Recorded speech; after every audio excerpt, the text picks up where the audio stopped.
You just have to decide what kind of man you want to grow up to be, Clark. Whoever that man is, he's going to change the world. My father believed that if the world found out who I really was, they'd reject me. That the world wasn't ready. What do you think? Rated PG-13. Hey YouTubers, Hankster here, and welcome to my first new movie review in quite a while.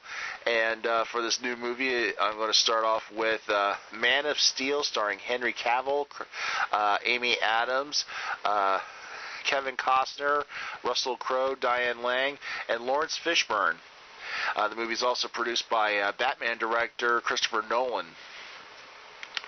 I actually saw this movie in its special showing on Thursday evening at 7 o'clock Eastern Time, brought to you by Walmart. By the way, I got that special ticket promotion from Walmart, so I got to see it a little bit earlier than most people who usually would wait till nighttime, exactly nighttime. I still went in there when it was still daylight.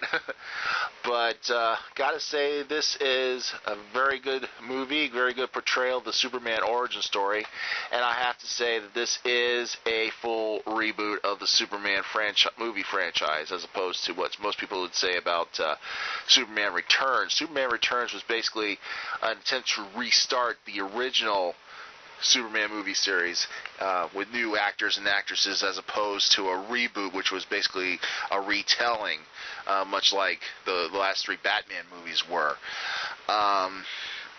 Obviously, this is kind of going more towards the new 52 version of Superman, especially with his look without the red trunks and all that. And such. Kind of like the way they portrayed Krypton and its technology and society and everything. Kind of it reminds me of movies like Dune, or even to some points the prequel trilogy of Star Wars. Many more recent science fiction type movies. The look of it, even have a little bit of a hint of maybe even Avatar, in some senses. It's not as colorful as Avatar, but of course, obviously the last days of Krypton is portrayed a lot differently. We get to see more of Zod's rebellion on Krypton and how and why he got banished to the Phantom Zone, and along with his followers. And it was more than just two other people, like in the original Superman movie with Ursa and Non. He had basically an army behind him that was also banished to the Phantom Zone in this movie. Jor-El, brilliantly played by Russell Crowe. I've never really seen a whole lot by Russell Crowe's acting, but he did really good. He really fit the role. Even better, almost as good as Marlon Brando. But I think this time around, you get to see more of Jor-El than in the original Superman movies. Yes, he is kind of, after his initial death, which I'm not really going to. Let's just say he didn't die with Krypton. That his presence was still known in that sort of semi-conscious, holographic form, if you want to call it anything. That even was, you got to pay attention that it's pivotal for how the movie turns out. Let's put it that way. And even they bring more to the table in the sense of why Superman was sent to Earth when he was a baby, and I think that kind of gets you thinking. It's more than just himself surviving. It was it's more to it. Anyway, even to say, when I mentioned Star Wars, I even mentioned the term hyperdrive. Now, of course, obviously, Lois Lane and Perry White is there. By the way, Lawrence Fishburne plays Perry White, if you really didn't know that, which was surprising to me. I didn't know who else was playing until I saw the movie. Lawrence Fishburne plays Perry White in this movie. I kind of got. But Kevin Costner also played a good role. He, of course, played Jonathan Kent. And of course, as if you remember the original versions of Superman, where Jor-El and Jonathan Kent both die. Of course, Jor-El dies when Krypton explodes, and Jonathan Kent dies of a heart attack. Their deaths are very much different in this movie, very different. And of course, their roles in how Kal-El Clark becomes Superman is a little bit more deeper in this movie. So really good. Other notable characters, I did not really notice any semblance of Jimmy Olsen in this movie.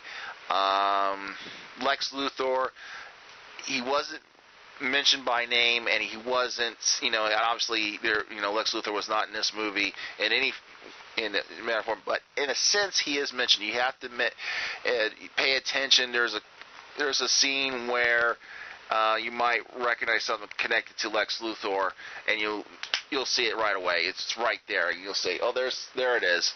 There's a mention of something connected to Lex Luthor. Split that way. It's not him 100% by name, but so that's good. Now, of course, obviously, talks about not just the background of Krypton. It delves more into their government. It delves more into their society, which, of course, spawns off why things are going on. I don't want to delve too much of it because it kind of, it'd be a spoiler, and I don't want to give too much away of that plot line. But it is obviously pivotal to the story.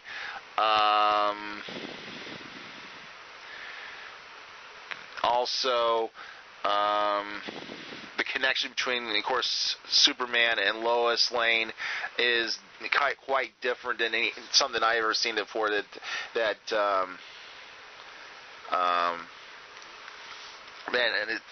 It's totally different than it's been originally portrayed. There, obviously, the story is Clark is going through life. He doesn't automatically go to the Daily Planet and become Clark Kent, the Shire reporter, and everything. It's totally different. He gets other jobs, like he's a fisherman, and he's a waiter, and all that kind of stuff, as he's trying to piece together, what his role in life is, and he, of course, obviously finds out early in life that he's not human, so, and all, but, excuse me. And then, of course, things slowly come into part when he, of course, around the same time he meets up with Lois, he finds out that a connection with him and Krypton in the North Pole. Obviously, it's not totally the Fortress of Solitude like in original presentations, but now with General Zod, it's interesting they portrayed him very differently, even though this is a guy, as opposed to, like, for example, the Terror Stamp General Zod, kneel before Zod type thing. He's, megalomaniac who wants to rule everything. Because this General Zod, even though he is kind of megalomaniac in the sense that he thinks he knows better how to run things, he takes it. Maybe he doesn't want to totally be in charge, but in the sense of a full leadership, but in the sense of being sort of almost a perverse savior of Krypton. That he's going even as far as genocide, not just killing people on Earth, but killing off what he considers undesirables on Krypton. So, he's totally, his version of General Zod is a lot different than, say, the Terrence Stamp General Zod from the original Superman movies. And so it's a lot different than just a guy who wants to take over a world and rule it. This is a guy who wants to rebuild, and he has this darker way of running things. try to save his people as opposed to what Jor-El and Kal-El would prefer. So Superman has to overcome that. Not only that, he also, fight off fears from Earthlings, and being that he's an alien and an outsider, he has to get over that to save Earth and everything as well. So that's a lot of, it's a deeper story. It's not just the old classics. Comes to Earth, and it takes something that has only been started for the past maybe 20 years of Superman. Even in the original version of Superman, even though he was an alien, that was put in the back of your mind. You say, oh, he's from another planet, but he's one of us, And then in the pre-crisis, he's an alien, but we could accept him. It's nice that he's not as freaky as these other characters. Now it's people having to get to use, that he is an alien, and he's here to help us. And a lot of people have to get over that part. So it's a little bit more,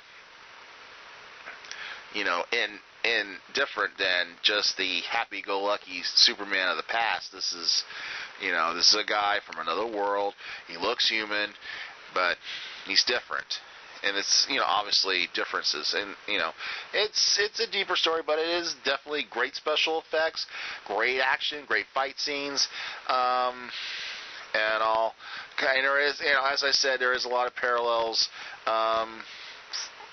There is some brief similarities between the original Superman movies and this.